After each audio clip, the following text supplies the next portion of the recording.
Thank you, Jennifer Russell.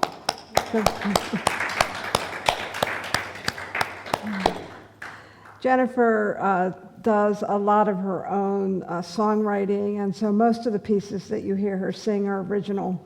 So thank you, Jennifer, for sharing that music with us this morning.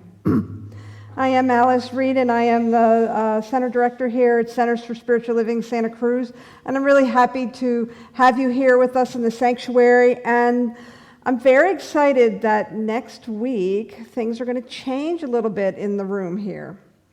We have been following the CDC and Santa Cruz public health guidelines very closely, and on June 15th, we will no longer need to social distance, so we'll bring all the chairs back into the sanctuary. Yay! And also, we will not have to wear masks if we're fully vaccinated. So, yay! Yes. So things will change a little bit. Some things will take a little longer to come back than others. We aren't quite ready to bring you in for our community lunch that we used to have after the service, so the social hall isn't open yet. We'll still be gathering for social activity in the garden, and it'll take us a little bit to bring live music back into the sanctuary. What I can share with you is that we lost a little financial and volunteer muscle during the pandemic, and so we have to rebuild that. So I know that you'll be joining us in how we find our way back to being a fully functioning and vibrant community. I also want to invite you that if you were thinking about being in service, that this is a great time to step in and step out and help out. And so if you'd like to be part of our center and the building up or rebuilding as the case may be, please see me or one of the volunteers. What I can tell you about my personal path of service is that it has grown me, that it has opened me up to new possibility, that it has pushed and rubbed against some of my edges and softened them. But sometimes it's a little uncomfortable. But in the end, I'm forever grateful for the ways that I have stretched through service. So if that's something that intrigues you, talk to me or one of our volunteers. I'm sure they'll all tell you similar stories. Our theme this month is the soul's call, and all month we are looking at the communication that we have within as the soul speaks to us. And what I like to think of the soul's call as is the call to, or the whisper to be called inward, being called in, if you will. And when Spirit calls us in, it always supports us. It supports us first by being grounded in our values and our principles, and then it equips us to walk those out in the world in however we are led to do that. I also know that the soul's call is to truth with a capital T. And it calls us to a truer and more authentic expression of who we are, so that we can begin to walk that out. And my experience is that it's not always comfortable. It's not always easy. Sometimes there's a little pushback. Usually that pushback comes from really liking the place that I inhabit in my comfort zone, and really liking the things, systems and places and ways that I have created my life. And yet, what I know about the soul's call is that it's calling me to a greater expression of myself. It's calling me to be more present in the world and to really show up in my full and authentic self. I also have the experience that as I go deeper, because the soul's call is always calling us to go deeper, that I experience more grace in my life. That oftentimes it's at that surface level that it's uncomfortable, that I experience the dis-ease and the discomfort. And it isn't until I go deeper that I begin to really understand what's being asked of me, what I'm being invited to. Brene Brown, I draw upon much of her work. She is an amazing, who doesn't know Brene Brown? And you don't raise your hand, you don't want to be embarrassed. Everybody knows everybody knows Brene Brown. And if you don't, it's no worries. You'll learn about her soon. It just hasn't been your turn yet. But she's written this beautiful book called Braving the Wilderness. And in it, she talks about this idea that we are wired to survive, that we are wired to resist discomfort.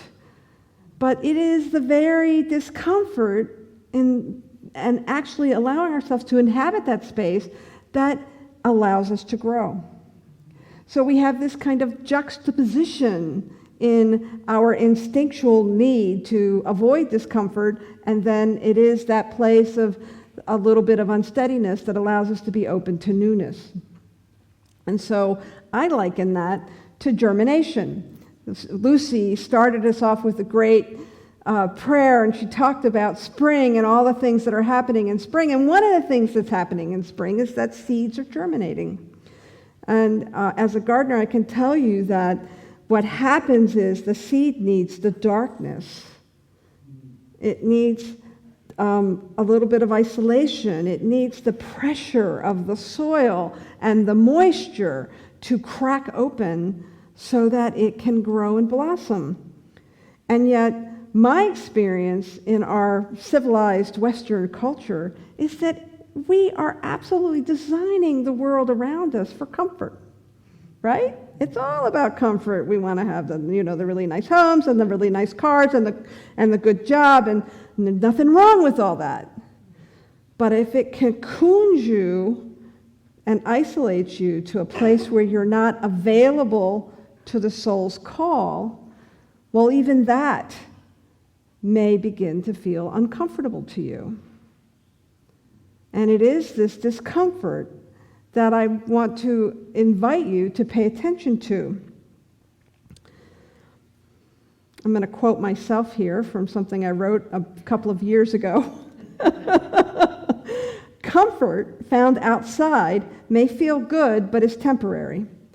Comfort sought within, through practice and inquiry, transforms us. Either way can be effective. It's all about what we want. One provides short-term shift, while the other provides long-term shift. One of the pieces of literature that I've been drawing upon as I look at this whole idea of the soul's call, and last week we talked about leaning into pain, and this week we're talking about the wisdom of discomfort. And so I'm drawing upon this book by Elizabeth Lesser, in the camera shot, sorry, Elizabeth Lesser, called Broken Open. And Elizabeth treats us to this wonderful book about how the soul calls us through being broken open and the opportunities that come up for us. And she starts the book with this beautiful story about being in Old Jerusalem and on a tour with other people in a time in her life of great upheaval. Her marriage was beginning to dissolve, and she was very upset. She had children at home, and yet she found herself in this amazing part of the world. And one day, being completely preoccupied with her personal problems, she decided not to go with the tour and to travel into the old city of Jerusalem. Now, I've been to the old city in Jerusalem, and it's really amazing. And so she talks about walking the alleyways and past the little trinket stores, and I kind of imagined her, stepping on those cobblestones that make up the beautiful walkways in Jerusalem, and knowing that many souls, both S-O-L-E-S and S-O-U-L-S, many souls over thousands of years have walked that same path, and so she found herself feeling lost but directed.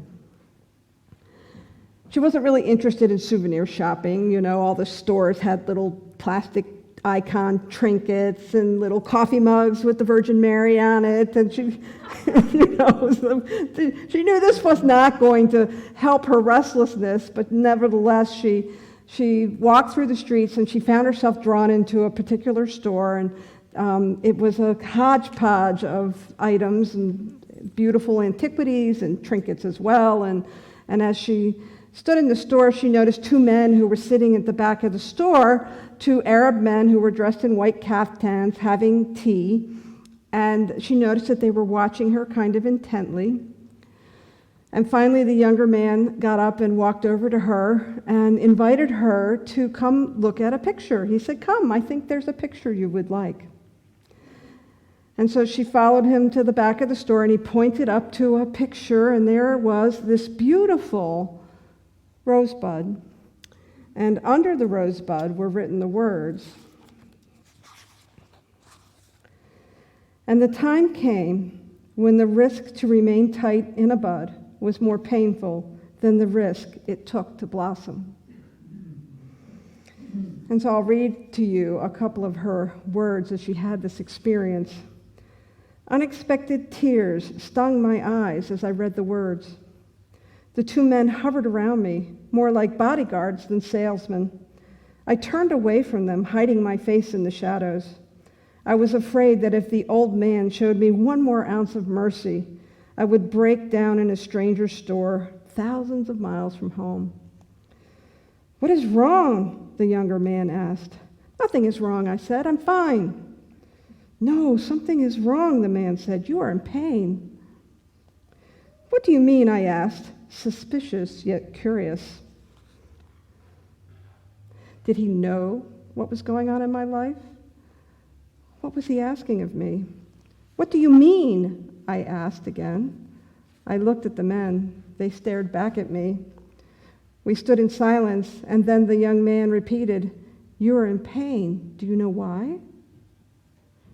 "No, why?" I asked, even though I certainly did know why. "Because you are afraid." "Afraid of what?" "Afraid of yourself," the man said, placing his hand on his chest and patting his heart. "You are afraid of feeling your real feelings. You are afraid of what you want. You are afraid of getting what you really want." "What do you want?" he asked me. "What do you mean? You think I want the painting? I don't want the painting." And she began to walk out of the store, and yet they followed her. And the old man said to her, while he took her hand and placed it on her own heart, and said, "I don't mean the painting. I mean what the painting says. I mean that your heart is like the flower. Let it break open. What you want is waiting for you in your own heart. The time has come. May Allah bless you."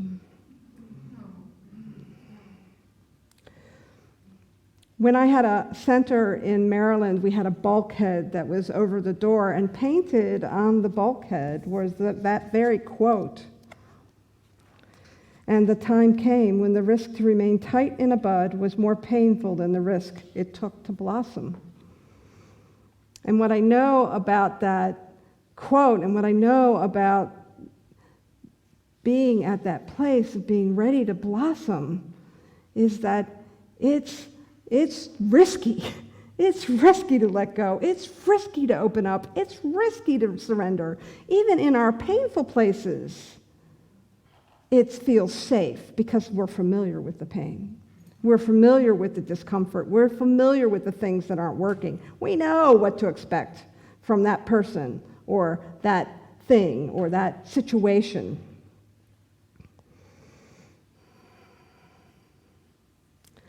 And as I told you, I'm a gardener, and I have had plants that where a flower would blossom, but the buds would never open up. And I learned that the reason that those buds don't open up is because they haven't had enough of the right nutrients. And so when we find ourselves in a place of discomfort where there's something beckoning us forward, but we're still tight in that bud and afraid to take that next step, there is nutrients that are being called forth, and those are spiritual nutrients, the spiritual nutrients of practice, of meditation, of prayer, of spiritual community, of spiritual study, of shadow work, which is the work of really diving deep into the discomfort to see what it is that wants to be released within us. Last week, I told you the story of how it took a national tragic event, the 9/11 attacks, to really wake me up. And I'll tell you how that story goes on a little bit. I remember moving through that and feeling so broken open by all the sorrow and the pain that was happening in the midst of that event. But I can also tell you that I had never felt more alive or awake in my life. And at that moment, I took a vow that I would never go to sleep again. And I believe it is that vow that led me into a Center for Spiritual Living, where I began to take classes, where I began to connect with other people who were like-minded. And I found myself in a class called The Power of Decision. Now here I was, I had quit my job. I wasn't quite sure what I was going to be doing, but I knew I wasn't supposed to stay in that job. I was a little uneasy. I felt, if you think about that gardening metaphor, I felt like the flower, the petals had opened up, but they weren't, what were they holding on to? I wasn't quite sure, because things were felt like they were falling apart. And so I'm in this class, and we, as is so many of our classes, we had a little pod that I was working with every week, and we would do little experiential exercises together and support each other throughout the week. And we had a guided meditation exercise that we were doing in class one day. And during the guided meditation, I saw very clearly a big sign. And on the sign was written the words, "Compassionate Tax Service." And I was like, what? Those words don't even go together. What's going on here?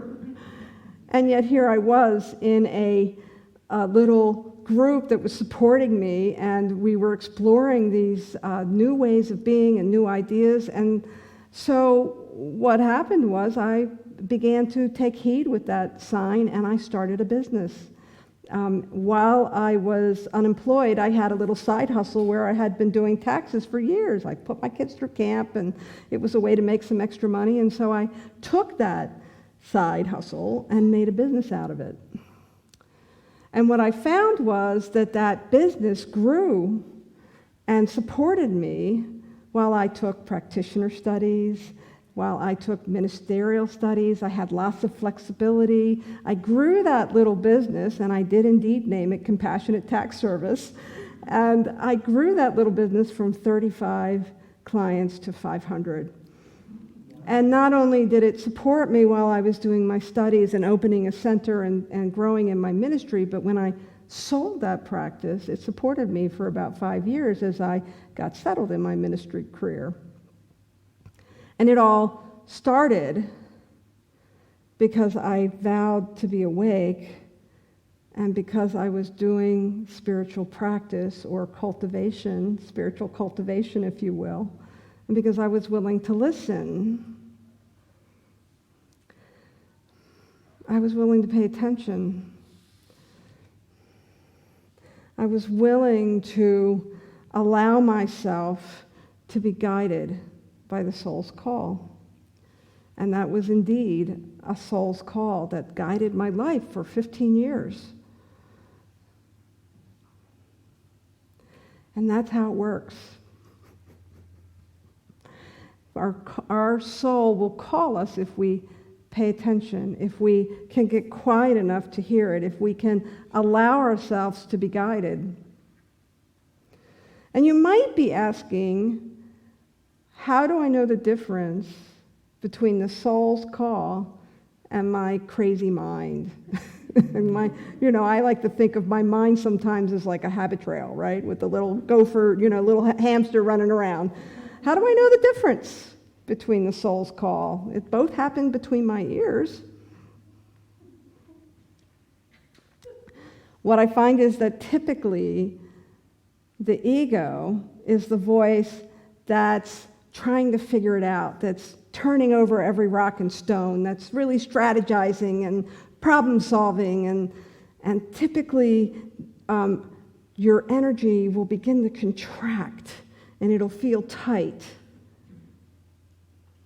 However, when the voice inside me, that wisdom of the discomfort that might be whispering to me, is trying to speak to me, it's a different energetic quality. It might be unfamiliar, yes, but at the same time, there's almost an expansion of energy. And the ideas or the thoughts that come forward seem more unfamiliar, like not something I would think of myself. Maybe it's something that comes from some friends that I'm talking to, but it's not something I could have figured out over in the corner on my desk with my paper and my pencil and my computer and Google, for heaven's sakes. How many of you have tried to solve a problem with Google? Right? I'll just Google it. There's got to be a solution here somewhere. I don't think the soul uses Google.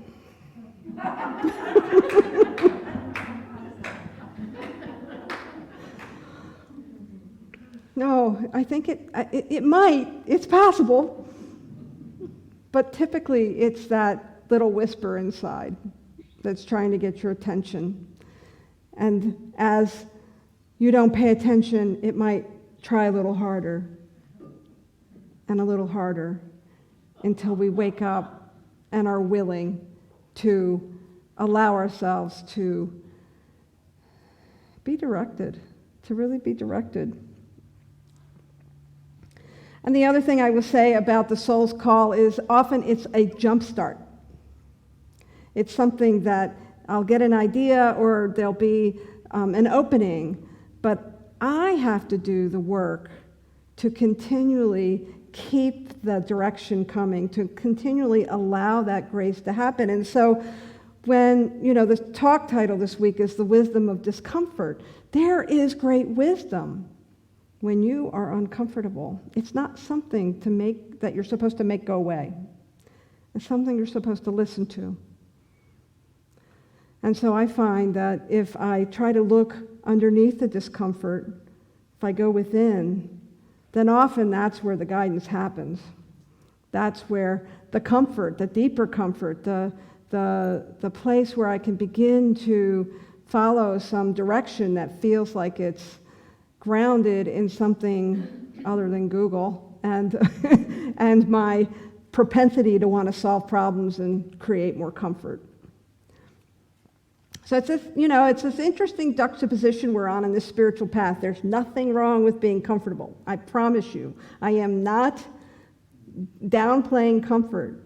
We all need to feel that we belong. We need to feel like we fit in. We need to feel like life is working. But when that becomes not just the means to an end, but the end itself, well, that's when our life force finds itself in this very small package. I had a dear friend who used to say, the smallest package in the world is the person all wrapped up in themselves.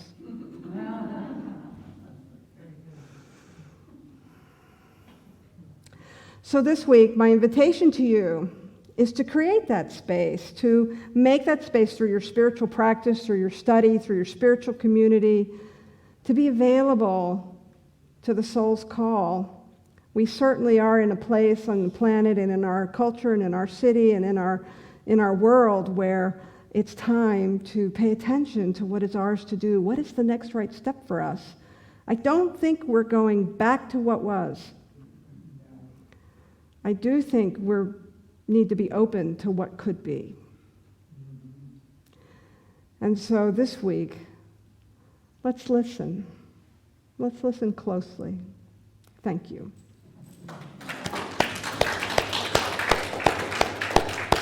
And so we'll do a little listening right now, and we'll do that through prayer. And so I invite you to take a deep breath and lower your eyes and just settle in your chair. And allow yourself to feel supported by that chair, knowing that the chair represents the support of spirit. It's always got you. And knowing that as we allow ourselves to go within, as we allow ourselves to settle into that place within,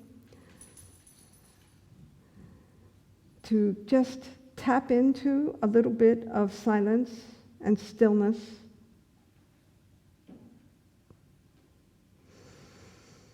Just breathing into that space and allowing it to be an invitation to being called into that still small voice that patiently waits. And I know for each one that stillness comes with an invitation to be at home within ourselves, an invitation to deep listening, an invitation to leaning into the wisdom of discomfort. Not to suffer, not to be in pain, but to break through and to allow that beautiful body wisdom and soul wisdom that is forever available to come forward. And so I know right now that as we move through this week, that each one of us is tuning in, that we're allowing that tune, that signal to be a little clearer, that we're allowing ourselves to be in greater alignment, that we're getting clearer about our values and our principles, that we're paying attention to what's important, that we take just a few minutes each day to push aside all that's trying to get our attention for a few moments of stillness to ground us solidly in midair with Spirit, leading the way so that we may come home to ourselves. It is with gratitude and joy that I speak this word, that I know this highest truth for each one that is listening to the sound of my voice.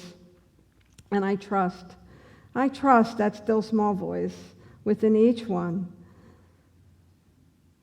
that becomes louder and clearer and guides each of us with grace and with clarity to what is ours to do. I give great thanks for this. And it is with a surrendered and love-filled heart that we simply anchor this prayer in the power of the one, the power of the two or more, by saying together, and so it is.